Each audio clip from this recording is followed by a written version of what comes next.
جہد اور کوشش کی۔ شیخ الہند مولانا محمود حسن وہ عالم ہیں کہ ان کے بارے میں مولانا سید حسین احمد مدنی لکھتے ہیں کہ ان کو دنیا بھر کے جغرافیے کا علم ان کی ہتھیلی پر تھا۔ وہ جس ملک کے بارے میں آپ ان سے اعداد و شمار لیجئے، وہ اعداد و شمار بھی بیان کرتے تھے اور ان کے مسائل کے حل کرنے کا طریقہ کار بھی بیان کرتے تھے۔ تو جامع علماء جو انبیاء کے وارثین ہیں، ان کی ذمہ داری سوسائٹی کے تمام علوم کے حوالے سے نگرانی اور رہنمائی کی ہے۔ صحیح۔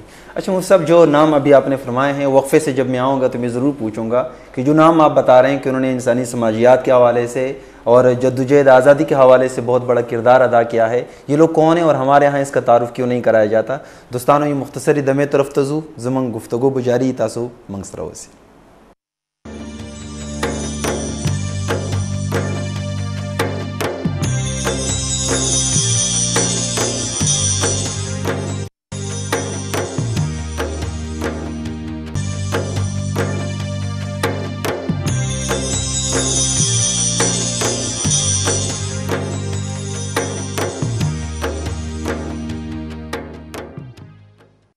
جی دوستانو، پروگرام السلام علیکم خصوصی قصرہ منگ تاسب مخ کی حاضری و ماسرہ یو غٹ عالم و مفتی موجود دے دوسرا منگ آغا انسانی سماجی تشکیل حوالے سے گفتگو جاری دا راضی مخبل پروگرام پا مخبوز۔ اچھا مفتی صاحب، میں نے ابھی گزارش کی تھی جب ہم وقفے پہ جا رہے تھے کہ جن علماء کا نام آپ نے لیا، ابھی آپ کی گفتگو کے حوالے سے یہی سوالات میرے جنم لے رہے تھے کہ بھئی ہمارے علماء اس پر کام کیوں نہیں کر رہے۔ اب اس حوالے سے جو آپ نے جو نام لیے ہیں تو اس کا مطلب ہے کہ انہوں نے اس حوالے سے باقاعدہ کوئی جدوجہد کی ہے، تو ان لوگوں کا پس منظر اگر مختصر سامنے ہو کہ انہوں نے کیا کردار ادا کیا۔ بر عظیم پاک و ہند میں ایسے علماء کا ہمیں ایک جامع کردار نظر آتا ہے جو انبیاء علیہم السلام کی تعلیمات کے مکمل جانشین بن کر جنہوں نے سوسائٹی کی تشکیل کے حوالے سے رہنمائی دی ہے۔ صحیح۔ ایک معروف اور مشہور نام حضرت الامام شاہ ولی اللہ دہلوی رحمۃ اللہ علیہ کا ہے۔ جی۔ شاہ ولی اللہ دہلوی وہ شخصیت ہیں کہ جنہوں نے ایک شاہکار کتاب حجت اللہ البالغہ لکھ کر قرآن حکیم کی اس فلسفی کا تعین کیا ہے جو سماجی تشکیل کے حوالے سے بنیادی کردار ادا کرتی ہے۔ صحیح۔ امام شاہ ولی اللہ نے ایک تو اس حقیقت کی نشاندہی کی کہ نبی اکرم صلی اللہ علیہ وسلم سے لے کر تقریباً 1000 سال تک انسانی سوسائٹی کی تشکیل کا بنیادی فکر و فلسفہ کیا رہا۔ صحیح۔ اس فکر و فلسفے کی اساس بلا تفریق رنگ، نسل، مذہب، عدل و انصاف پر مبنی تھی۔ صحیح۔ اور پھر اس کی اساس پر ان قرآنی اساسی اصولوں کی نشاندہی کی جو سماجی یا عمرانی تشکیل کے لیے ضروری ہیں، گویا بالفاظ دیگر قرآنی اصول عمرانیات کیا ہیں، صحیح، اس بات کی نشاندہی کی۔ اسی طریقے سے امام شاہ ولی اللہ دہلوی نے اس حقیقت کی نشاندہی بھی کی کہ سوسائٹی کی سیاسی تشکیل کے بنیادی اساسی اصول کیا ہیں، سوشل کانٹیکٹ کن بنیادوں پر قائم ہونا چاہیے، ایک سوشل کانٹیکٹ میں، ایک سماجی معاہدے میں کون کون سی خرابیاں ہوتی ہیں جن سے سوسائٹی کو بچنا چاہیے۔ صحیح۔ اسی طریقے سے امام شاہ ولی اللہ دہلوی نے اقتصادی اور معاشی افکار و نظریات پیش کیے کہ جس کے تناظر میں سوسائٹی کی معاشی بھوک مٹانے اور ایک بہترین منصفانہ معاشی نظام قائم کرنے کے قرآنی اساسی اصول واضح ہوتے ہیں۔ تو امام شاہ ولی اللہ دہلوی وہ شخصیت ہیں کہ جنہوں نے سوسائٹی کی نظریاتی اور فکری، سیاسی اور عمرانی، معاشی اور اقتصادی تشکیل کے بنیادی اساسی اصولوں کا ایک مکمل نظام پیش کیا۔ صحیح۔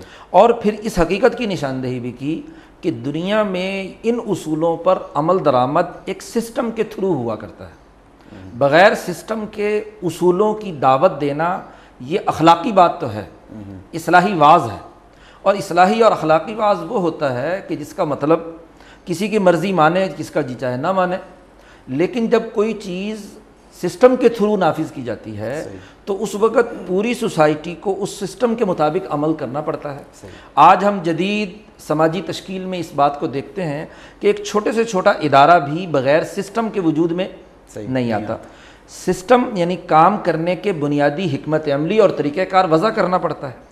شاہ صاحب یہ کہتے ہیں کہ اگر یہ سسٹم درست ہو تو ان اساسی اصولوں پر سوسائٹی ترقی کرتی ہے، اور اگر یہ سسٹم خراب ہو تو پھر جدوجہد سسٹم کی تبدیلی کی کرنی چاہیے، اس سسٹم کو اثر نو نئے اساسی اصولوں پر تشکیل دینے کی ضرورت ہوتی ہے، تبھی سوسائٹی ارتقاء کے اگلے مرحلے میں داخل ہوتی ہے۔ امام شاہ ولی اللہ دہلوی سے لے کر امام انقلاب مولانا عبید اللہ سندھی تک یہ ولی اللہ سلسلے کے علماء ربانیین ہیں جنہوں نے اس بنیادی اساسی فکر پر ہندوستان بر عظیم پاک و ہند کی آزادی کے لیے جنگ لڑی، یہاں کے تمام انسانوں کو بلا تفریق رنگ، نسل، مذہب، سیاسی طور پر امن و امان مہیا کرنے کے لیے کوششیں کی، اس پوری سوسائٹی کے لیے معاشی اور اقتصادی ترقی کے لیے راہ ہموار کرنے کی جدوجہد اور کوشش کی، اس کے لیے جنگ لڑی، اور بتلایا کہ یہ غلامی کا سسٹم جب تک ختم نہیں ہوتا انسانی سوسائٹی مثبت اقدار پر آگے ترقی نہیں کر سکتی۔ 63 سال میں ہونا تو یہ چاہیے تھا کہ جس مقصد کے لیے آزادی حاصل کی گئی تھی اس کو حاصل کرنے کے لیے ہمیں جدوجہد اور کوشش کرنی چاہیے تھی ان قرآنی اساسی اصولوں پر۔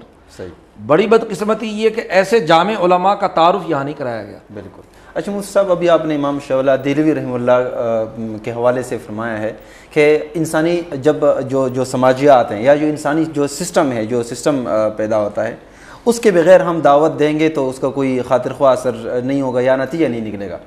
ہم سسٹم کو ہی کیوں مورد الزام ٹھہراتے ہیں، جبکہ یہ میری مرضی، میں اگر خود ٹھیک ہو جاؤں تو کون مجھے غلط راستے پہ ڈال سکتا ہے؟ میں دھوکہ نہ کروں، میں ملاوٹ نہ کروں، میں جھوٹ نہ بولوں، میں کپڑے ٹھیک پہنوں، فحاشی نہ کروں، نظروں کی حفاظت کروں، نماز کی پابندی کروں، روزے رکھوں، حج پہ جاؤں، مسئلہ کیا ہے مجھے؟ ہم کیوں یہ سسٹم کی زیادہ بات کرتے ہیں؟ دیکھیے، بنیادی چیز یہ ہے، یہ بات سمجھنے کی ہے کہ ایک انسان کا جو ذاتی یا انفرادی عمل ہے کہ وہ کس رنگ کے کپڑے پہنے، کیسا کھانا کھائے، سڑک پر کیسے چلے، وغیرہ وغیرہ، یہ انفرادی دائرے میں تو وہ اپنی مرضی کر سکتا ہے، لیکن بڑے سے بڑا نیک آدمی بھی ہو، وہ جب کسی بھی سسٹم کا حصہ ہوتا ہے، مثلا ایک فوجی آدمی ہے، وہ نیک ہے، اس نے دین کی تعلیمات بھی حاصل کر لی ہیں، لیکن وہ پابند ہے اپنی فوجی زندگی میں اس فوجی پروٹوکول کا جس سسٹم کا وہ حصہ ہے۔ وہ اپنی کرسی پر بیٹھ کر یہ نہیں کر سکتا کہ جو میرے لیے پروٹوکول بنا دیا گیا ہے مثلا ملٹری نے، میں اس کو بائی پاس کر کے کسی اور انفرادی تصور کے مطابق یہ کام کروں۔ ایک جج ہے، وہ ذاتی زندگی میں جتنا مرضی نیک ہے، وہ یہ نہیں کر سکتا کہ اپنی ججی کی کرسی پر بیٹھ کر کہے کہ 73 کا آئین تو میں ایک طرف رکھتا ہوں، اب میں قرآن کے مطابق فیصلے کیا کروں گا۔ وہ اگر جج رہنا چاہتا ہے، ایک سسٹم کا پرزہ ہے، تو اسے اس سسٹم کی پابندی کرنی ہوگی جس کا اس نے حلف اٹھایا ہے۔ بالکل درست۔ ایک کسی سکول کا استاذ ہے، تو اب سکول میں پڑھا رہا ہے، تو سکول کی جو تعلیمی پالیسی ہے، تعلیمی سسٹم ہے، تعلیمی طریقہ کار ہے، اس کو اس کے مطابق لیکچر دینا ہے۔ وہ اس سے ہٹ کر اپنے طور پر انفرادی کردار ادا نہیں کر سکتا۔ آج تو پوری زندگی منظم ہے، آپ یہ پروگرام چلا رہے ہیں، اس کے جتنے بھی لوگ اس سسٹم کے اندر کل پرزے کام کر رہے ہیں، وہ اپنی مرضی سے کوئی حرکت نہیں کر سکتے۔ ان کو جو ہدایات دی جا رہی ہیں، جو پروڈیوسر صاحب انہیں حکم دے رہے ہیں، وہ اس سے آگے پیچھے نہیں جا سکتے، اپنی مرضی سے کام نہیں کر سکتے۔ تو دنیا میں کوئی بھی کام کسی سسٹم کے تحت ہوتا ہے، سسٹم کے بغیر کام کرنے کا کانسیپٹ یہ غلامی اور جہالت کی بات ہے، یہ سسٹم کو نہ سمجھنے کی بات ہے۔ تو دنیا میں ہر کام سسٹم کے تھرو ہوتا ہے۔ سسٹم میں اگر خرابی ہے، وہاں سسٹم بنانے چلانے والوں نے ان کا مائنڈ سیٹ مثلا غلامی پیدا کرنا ہے، وہ اپنی پالیسی کے تحت اس نظام تعلیم کے ذریعے سے غلام پیدا کرنا چاہتے ہیں تو غلامی پیدا ہوگی۔ وہ اپنے عدالتی نظام کے ذریعے سے اگر انصاف فراہم کرنے کے بجائے پوری سوسائٹی کے اندر مقدمہ بازی کو طول دینا چاہیں گے تو عدالتی پالیسی کے مطابق 70 سال تک بھی ایک دیوانی کے مقدمے کا فیصلہ نہیں ہوگا۔ تو سسٹم بڑا بنیادی کردار ادا کرتا ہے کسی بھی کام میں، اور یہ دین اسلام کی تعلیمات میں بڑی اہمیت کی حامل چیز ہے۔ دراصل دین اسلام اور باقی تمام مذاہب میں یہی فرق ہے۔ باقی مذاہب اخلاقیات کا واز کہتے ہیں، اصلاح کی بات کرتے ہیں، یہ بدھ نے بھی کی ہے، بدھسٹوں نے بھی کی ہے، ہاں جی، اور اسی طریقے سے دوسرے کنفیوشزم نے بھی ہے، دوسری جگہوں پر بھی ہے، لیکن دین اسلام ایک واحد دین ہے کہ جس بات کو وہ سچائی مثلا مانتا ہے تو سچائی کا سسٹم بھی قائم کرتا ہے۔ وہ عدل کا حکم دیتا ہے تو عدل کے سسٹم کی بھی بات کرتا ہے۔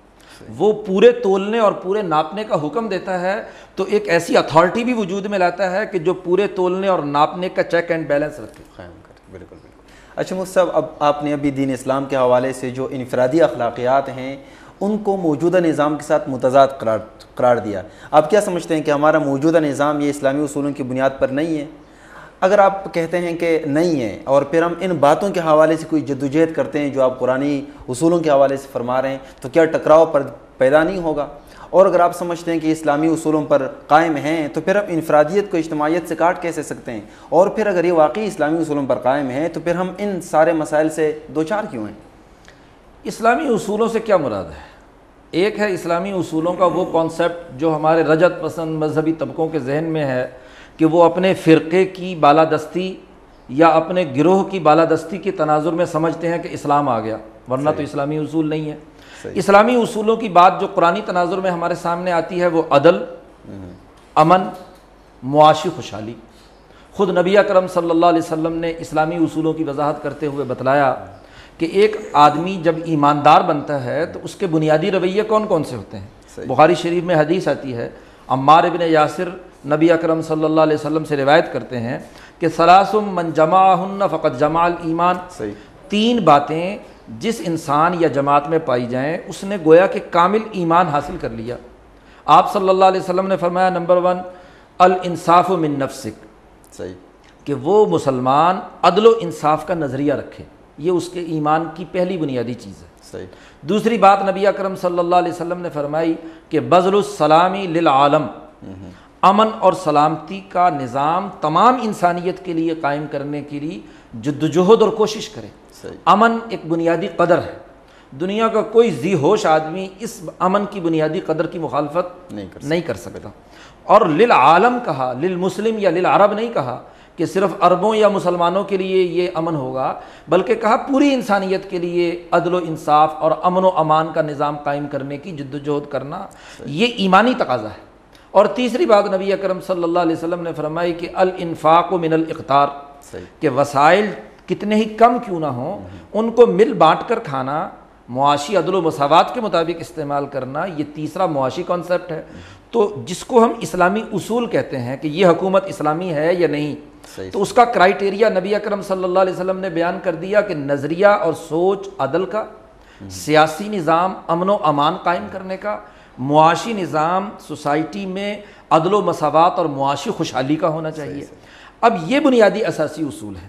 اب ہم اپنے ملکی سسٹم کو دیکھیں، کیا اس کے نتیجے میں سوسائٹی میں عدل و انصاف کی سوچ موجود ہے؟ نہیں۔ اس امن کی جو بنیادی قدر ہے، کیا سوسائٹی کے تمام لوگ داخلی دشمنوں، چوروں، ڈاکوں، جاگیرداروں، وڈیروں، سرمایہ داروں کے ظلم سے محفوظ ہیں؟ اور خارجی دشمنوں یعنی عالمی سامراجی طاغوتی طاقتوں کے رعب سے آزاد ہیں؟ ایسی بات نہیں، بلکہ اس کے مقابلے پر سوسائٹی میں خوف ہے، دہشت گردی ہے، قتل و غارت گری ہے، بد امنی ہے۔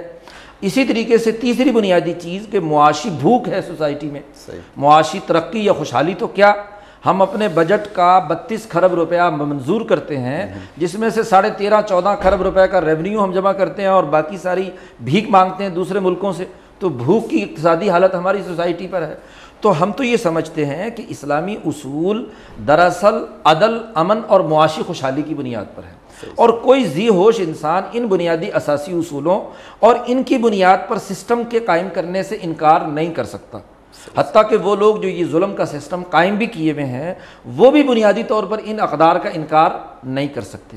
اب تصادم اگر ہوگا تو ان ظالمانہ اقدار سے ہوگا، ظالمانہ سسٹم کے بنیادی امور سے ہوگا جو سوسائٹی کو یرغمال بنائے ہوئے ہیں، اور ہر آزاد معاشرے کے تمام عوام پر یہ ذمہ داری عائد ہوتی ہے کہ وہ عدل، امن اور معاشی خوشحالی کے لیے مروجہ سسٹم کو اکھیڑ کر باہر پھینکیں اور اس کی جگہ پر ان اقدار کی بنیاد پر سوسائٹی کی تشکیل کریں۔ بالکل صاحب، جو آپ نے فرمایا ایک تلخ حقیقت تو یہ ہے کہ ہمارا نظام ان اساسی اصولوں پر جو قرآن بتاتا ہے قائم نہیں ہے، لیکن اس کے باوجود کسی حد تک ایک رمق موجود ہے۔ اس کے مقابلے میں ہمارا چین ہے، جو اب قرآنی اصول فرما رہے ہیں وہ تو کسی مذہب کو بھی فالو نہیں کر رہا ہے۔ ہم دیکھتے ہیں کہ چند سالوں میں وہ سپر پاور کا اعلان کر دیں گے اور مارکیٹ پر ایک ان کا قبضہ یا یہ ہے کہ بھئی معاشی دنیا میں ان کا طوطی بول رہا ہے، تو وہاں پر تو اسلام نہیں، وہ لوگ کیوں ترقی کر رہے ہیں اگر واقعی قرآنی اصولوں کی بنیاد پر ہی ترقی کی جانی ممکن ہے؟ دیکھیے، بنیادی بات یہ ہے کہ یہ قرآنی اساسی اصول ہر سوسائٹی کی ترقی کی بنیادیں ہیں۔ یہ ضروری نہیں کہ عقیدے کا مسلمان ان پر عمل کرے گا تو نتیجہ نکلے گا۔ صحیح۔ اگر عقیدے کا مسلمان عمل نہیں کرے گا تو نتیجہ نہیں نکلے گا، نہیں۔ یہ بنیادی اساسی اصول ہیں کسی بھی سماجی تشکیل یا ترقی کے. جو آدمی بھی انہیں اپنائے گا اس کے نتائج ضرور پائے گا سوسائٹی کی ترقی کے. یہ ایسے ہی ہے کہ گندم مسلمان کاشت کرے، ہندو کاشت کرے، یہودی کاشت کرے، عیسائی کاشت کرے، اس کے کاشت کے جو اصول اور ضابطے ہیں ان پر عمل درآمد کرے گا تو رزلٹ بھی پائے گا. اور اگر مسلمان صرف گندم کاشت کرنے کے بعد نہ اس کی دیکھ بھال کرے، نہ اس کی کوئی تردد کرے، نہ اس کی ترقی کے لیے جو لازمی اور ضروری کام ہے وہ سر انجام دے، اور محض کلمے کے زور پر کہے کہ جی میری گندم زیادہ ہونی چاہیے، تو یہ بات بنیادی دین کے بنیادی اساسی اصولوں کے خلاف ہے. امام شاہ ولی اللہ نے فرمایا ہے کہ دنیا میں کاموں کے کرنے کی اللہ نے ایک سنت اللہ یا ایک طریقہ کار مقرر کر دیا ہے. اور ولن تجد لسنت اللہ تبدیلا، اللہ کی اس سنت یا طریقہ کار میں تبدیلی نہیں ہوتی.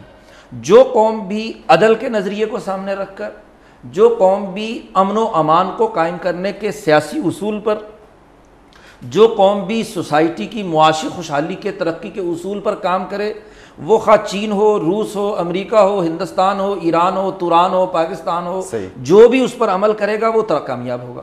اور جو ان اصولوں کو نظر انداز کر دے، چاہے وہ عقیدے کا کتنا ہی نیک کیوں نہ ہو، کتنا ہی اچھے طریقے سے وہ عبادات کیوں نہ سر انجام دیتا ہو، لیکن ان اصولوں کی خلاف ورزی کرتا ہے تو اس کے نتائج خرابی کی صورت میں ضرور ظاہر ہوں گے. اچھا مجھ صاحب، ایک بڑا جلا کٹا، بڑا دلسوز قسم کا کوشچن جو میرے ذہن میں بارہ آتا ہے اور مجھ سے دوست بھی پوچھتے ہیں، اور ہر ایک مسلمان کے ذہن میں ہے کہ انسان کی فطرت یہ نیکی پر ہے، لیکن آج یہ فطرت کافر میں ہے، اور مسلمان جب نماز پڑھ کے نکلتا ہے تو دھوکہ دیتا ہوا نظر آتا ہے، منافقت اور جھوٹوں کا ساتھ دیتا ہوا نظر آتا ہے، وہ دغاباز ہے، اس پر بھروسہ نہیں کیا جا سکتا. اور یہ بات بڑی مشہور ہے کہ ایک انگریز سے پوچھا گیا کہ اب کیا فرق ہے مسلمان معاشرے میں جو پاکستان میں آپ نے دیکھا اور جو آپ امریکہ میں دیکھ رہے ہیں، تو انہوں نے ایک جملہ بڑا کہہ دیا جو واقعی ایک تمانچہ ہے ہمارے چہروں پر. وہ یہ کہ ہمارے ہاں ہر ایک آدمی کو ایماندار تصور کیا جاتا ہے جب تک بے ایمانی کا ظہور نہ ہو، اور آپ کے ہاں زندگی بسر کرنے کے لیے ہر ایک کو بے ایمان سمجھنا پڑتا ہے جب تک اسے ایمانداری کا ظہور نہ ہو. یہ کیا یہ جو ڈوالزم ہے یہ کیوں قائم ہے؟ پہلی بات تو یہ سمجھنی چاہیے کہ جس کو ہم مسلمان قرار دے رہے ہیں، کیا ہم نے اس کو مسلمان صرف نماز کی بنیاد پر قرار دیا ہے، عقیدے کی بنیاد پر قرار دیا ہے، یا جس کو ہم نیک قرار دے رہے ہیں اس کی داڑھی یا لباس کی وجہ سے ہم نے اس کو نیک قرار دیا ہے؟ صحیح. کرائٹیریا کیا ہے نیکی کا؟ حضرت عمر فاروق رضی اللہ تعالیٰ عنہ کے سامنے ایک آدمی کی نیکی کی شہادت دی گئی. ان سے کہا گیا کہ دیکھیے جی یہ آدمی بڑا نیک ہے، میں گواہی دیتا ہوں. تو حضرت عمر فاروق رضی اللہ تعالیٰ عنہ نے اس سے فرمایا کہ کیا تم نے اس کے ساتھ کوئی لمبا سفر کیا ہے؟ اس نے کہا نہیں. حضرت عمر نے پوچھا کہ کیا تم نے اس کے ساتھ کوئی خرید و فروخت، لین دین یا معاملہ کیا ہے؟ اس نے کہا نہیں. حضرت عمر نے فرمایا کہ کیا تیرا گھر اس کے پڑوس میں ہے، اس کے تمہاری دیوار ملتی، تیرا پڑوسی ہے یہ؟ اس نے کہا پڑوسی بھی نہیں ہے. تو حضرت عمر نے فرمایا کہ تم نے اس کی نیکی کی گواہی کیسے دے دی؟ اس لیے کہ یہ لمبی نفلیں پڑھتا ہے، بڑی اچھی خوش الحانی سے اذان دیتا ہے، یا کوئی اور نیکی کے کام کرتا ہے، اس کی بنیاد پر تم نے اس کو نیک قرار دے دیا. اب آپ دیکھیے کہ عمر فاروق نے ایک انسان کی نیکی کا کرائٹیریا کیا طے کیا کہ ایک انسان دوسرے انسان کے ساتھ اس کی ورکنگ ریلیشن شپ کیسی ہے، اور وہ بھی لمبے عرصے کے لیے. صحیح. پڑوسی ساتھ رہتا ہے، آج تو بہت نیک ہے، پہلے دن تو کل کو بھی نیک تھا، 20 سال بھی نیک رہا ہے، یا کیا اپنے پڑوسی کے حقوق ادا کر رہا ہے، نمبر 1. دوسرا یہ کہ ایک لمبا سفر کرنے سے پتہ چلتا ہے کہ ایک انسان کے بنیادی اخلاق کیسے ہیں. ایک آدھ ملاقات میں تو بہت اچھا اور خوشنما انسان معلوم ہو رہا ہے، بعد میں پتہ چلتا ہے کہ یہ کوئی نہ کوئی خرابی اس کے اندر موجود ہے. اسی طریقے سے معاملات یا لین دین کرنے سے پتہ چلتا ہے کہ یہ آدمی دیانتدار ہے. تو نیکی کا معیار جو دین اسلام نے قائم کیا ہے وہ انسانی معاملات ہے. ایک بات. دوسری تضاد جو آپ بیان کر رہے ہیں کہ آج مسلمان معاشروں میں یہ تضاد پایا جاتا ہے کہ وہاں کے لوگ ان کو مجرم سمجھا جاتا ہے پہلے، اور پھر ان سے کہا جاتا ہے کہ اپنے جرم کی صفائی پیش کرو کہ ہمارے پاس ہم نے یہ جرم نہیں کیا. دیکھو آزاد قوموں اور غلام قوموں کے کچھ بنیادی کانسیپٹ ہوتے ہیں. صحیح. غلامی انسانیت کو مسخ کر دیتی ہے. صحیح. انسانیت کی آزادی سلب کر دیتی ہے، خوشامد پیدا کرتی ہے، چاپلوسی پیدا کرتی ہے، قوموں کی نسلوں کو 100-200 سال کے لیے تباہ و برباد کر دیتی ہے. صحیح. انبیاء علیہ السلام اسی لیے آزادی کے لیے آتے ہیں. فرعون کے دربار میں جا کر موسیٰ علیہ السلام سے یہ نہیں کہا گیا کہ کلمے کی دعوت دینا فرعون کو، یہ کہا گیا کہ ان ارسل معنا بنی اسرائیل، کہ بنی اسرائیل کو آزادی دو۔ تو غلامی عقیدے کو بھی تباہ کر دیتی ہے، نظام تعلیم کو بھی تباہ کر دیتی ہے، رویوں کو بھی تباہ کر دیتی ہے۔ آپ بتلائیے کہ آج کا یہ تھانے داری نظام، ایس ایچ او کا سسٹم، یہ برطانیہ نے یہاں 1860 میں قائم کیا۔ 1857 میں پولیس ایکٹ بنایا برطانیہ نے برطانیہ کے لوگوں کے لیے، اور 1860 میں برطانوی پارلیمنٹ نے ہندوستان کے لیے پولیس ایکٹ بنایا۔ وہاں کی پولیس وہاں کے لوگوں کو عزت دیتی ہے، ان کے ساتھ عزت سے بات کرتی ہے، امن مہیا کرنے کی ذمہ دار ہے۔ صرف 3 سال بعد ہندوستان کا پولیس ایکٹ وہی برطانوی پارلیمانی لوگ بنا رہے ہیں، وہی حکومت قائم کر رہی ہے، وہ انہی گوروں نے قائم کیا ہے۔ لیکن ہماری پولیس 1860 سے لے کر ایک شہری کے ساتھ کیا سلوک کرتی ہے؟ ایک ایس ایچ او کو جو اختیارات ہندوستان کی پولیس کے اندر دیے گئے، کیا برطانیہ میں ایس ایچ او کو یہ اختیارات ہیں؟ ایک ڈی ایس پی اور ایس پی کو جو اختیارات یہاں پر دیے گئے وہ وہاں ہیں؟ یہاں وہ تھانہ ہندوستان کی قوموں کو ذلیل کرنے کے لیے تھا، ان کی عزت نفس کو پامال کرنے کے لیے تھا۔ اب وہ جب قومیں غلام بنتی ہیں تو وہ مسجد میں جہاں کوئی نہیں دیکھ رہا وہاں تو بڑی نیک ہے، باہر آ کر اس کو پتہ ہے کہ مجھے معاشرہ غلط نظر سے دیکھے گا، یہاں پولیس نے میری پٹائی کرنی ہے، یہاں مجھے مجرم قرار دیا جانا ہے۔ تو قوموں کی جب اقتصادی بھوک ہوتی ہے، سیاسی آزادی نہیں ہوتی، تو خوشامد پیدا ہوتی ہے، چاپلوسی پیدا ہوتی ہے، منافقت پیدا ہوتی ہے۔ تو یہ منافقت اور چاپلوسی ہمارے معاشروں میں پیدا کرتا ہے کن لوگوں کی؟ انہی لوگوں کی جو آج ہم پر ٹونٹ کر رہے ہیں کہ جناب آپ کے ہاں تو ایسا ہے اور ہمارے ہاں ایسا ہے۔ خلافت عثمانیہ کو توڑ کر برطانوی سامراج نے 60 پاکستان بنائے، اور برطانوی سامراج نے اسی ہندوستان کو تقسیم کر کے ٹکڑوں ٹکڑوں میں بانٹ دیا، اور غلامی کے رویے ہماری سوسائٹی پر مسلط کیے۔ ایک امریکہ جو ہے وہ برطانیہ سے آزادی حاصل کرتا ہے تو اپنے ٹریفک سسٹم کو برطانوی سسٹم سے بدل دیتا ہے، اس لیے کہ ایک قوم سے ہم نے آزادی حاصل کی ہے۔ ہم 1947 میں آزاد ہوئے تو ہم نے نہ تو وہ پولیس ایکٹ بدلا، نہ وہ بیوروکریٹک سسٹم بدلا، نہ وہ سیاسی جاگیرداری سسٹم بدلا، وہی خوشامد، وہی منافقت، وہی چاپلوسی، وہی غلامی کے رویے ہم نے فروغ دیے۔ آج بھی سسٹم انہی کو ہی پروجیکشن دے رہا ہے۔ تو وہ آدمی نیک نہیں ہے جو عبادت کر رہا ہے محض، نیک وہ ہے جو معاملات میں درست ہے، اور معاملات کی درستگی قوموں کی آزادی، معاشی خوشحالی، ترقی اور سسٹم کے تھرو ہوا کرتی ہے۔ اچھا مفتی صاحب، مجھے آپ اس کا مختصر جواب دیں گے کہ ہم جس معاشرے میں رہ رہے ہیں، سانس لے رہے ہیں، یہ معاشرہ ہمیں نیک ہونے نہیں دیتا، یقیناً یہ ہمارا پیچھا کیے رکھتا ہے۔ ہم جتنا بھی نیک بننا چاہیں، اپنی زندگی کے جو اہداف ہم نے متعین کیے ہیں ہم نہیں پاتے۔ یہ باتیں جو آپ نے فرمائی ہیں یہ بہت اطمینان دینے والی ہیں، لیکن بس چھ بیعت کر دیں، ہمیں کرنا کیا چاہیے؟ یہ میں مختصر جواب مجھے دیں گے۔ دیکھیے، بنیادی بات یہ ہے کہ یہ کام کرنے کا طریقہ یہ ہوتا ہے کہ سوسائٹی میں جو غلامی کے رویے ہیں ان سے نجات حاصل کی جائے۔ پہلی بنیادی چیز کہ ہمارے اندر یہ داخلی طور پر نظریاتی شعور ہو کہ جو غلامی کے زمانے میں سسٹم کی خرابی کے بنیادی کانسیپٹ تھے، یعنی ظلم، ناانصافی، خوف، دہشت گردی اور معاشی بھوک، ان کانسیپٹس یا ان تصورات سے ہمیں آزادی حاصل کرنی چاہیے، خوشامد، منافقت سے بچنا چاہیے۔ پہلے تو نظریہ۔ دوسری بنیادی بات یہ ہے کہ اس نظریے پر ایک منظم اجتماعیت کا قائم کرنا، کیونکہ اس نظریے کی اساس پر اگر منظم اجتماعیت قائم نہیں ہوتی تو سوسائٹی میں ایک مثبت سسٹم قائم نہیں ہوتا۔ اور تیسری بنیادی بات یہ ہے کہ عدم تشدد کے اصول پر، تشدد اور دہشت گردی سے نہیں، عسکریت سے نہیں، بلکہ عدم تشدد کے اصول پر، ان بنیادی اقدار کی اساس پر ایک ایسی منظم جدوجہد کی ضرورت ہے کہ جس میں ہم سوسائٹی میں عدل، امن اور معاشی خوشحالی کے لیے ایک ایسا لائحہ عمل ترتیب دیں جس سے سٹیپ بائی سٹیپ سوسائٹی میں ایک سماجی تبدیلی کا عمل آگے بڑھے، اور ہم دنیا کی کامیابی بھی حاصل کریں، آخرت کی کامیابی بھی حاصل کریں۔ بہت شکریہ مفتی صاحب، آپ سے باتیں ہوئی۔ دوستانو ما سره وینا لپاره څه پاتې نشولو. یقینا معاشره چې کوم هم قائم وي هغه پسې رستو څه اصول او ضوابط او څه قوانین موجود وي. که څوک وایي چې په سماج کې د تبدیلی راشي نو هغه سوچ کم چې موجود دی فکری نظریاتی حواله سره، کم سوچ چې موجود دی د معیشت د نظام شاته، او کم سوچ چې موجود دی د سیاست شاته، سو پورې چې هغه سوچ نه وي بدل، سو پورې چې اجتماعي د انساني سماج د چلولو هغه بنیادی ادارو کې مثبته همگیر عالمگیر تبدیلی نه وي راوستلی شوي، هغه معاشره د خوبونو معاشره خو کېدلی شي خو هغه کې حقیقي تبدیلی ممکنه نه وي. دوستانو کله چې دا خبرې زه د قرآني سماجي تبدیلی حوالې سره اصولي اساس باندې اورم نو دومره مایوسۍ نه باوجود یو رمق د ازادي د خوشحالي پته نشته څنګه زما ډته راشي چې ډېرې تیارې موږ تېرې کړې خو انشاءالله یو سحر به راځي. ډېر طوفاني هواګانې وچلې دی، یو بهار به راځي اندي امید سره چې پاکستان به ضرور د امن د خوشحالي د مساوات د سکون د اطمینان او د حقوق باهمي د قیام حواله سره یو ماحول طرف ته قدم ږدي. زه سره د معزز میلمه تاسو نه اجازت غواړم، موږ په دعاګانو کې یاد ساتئ.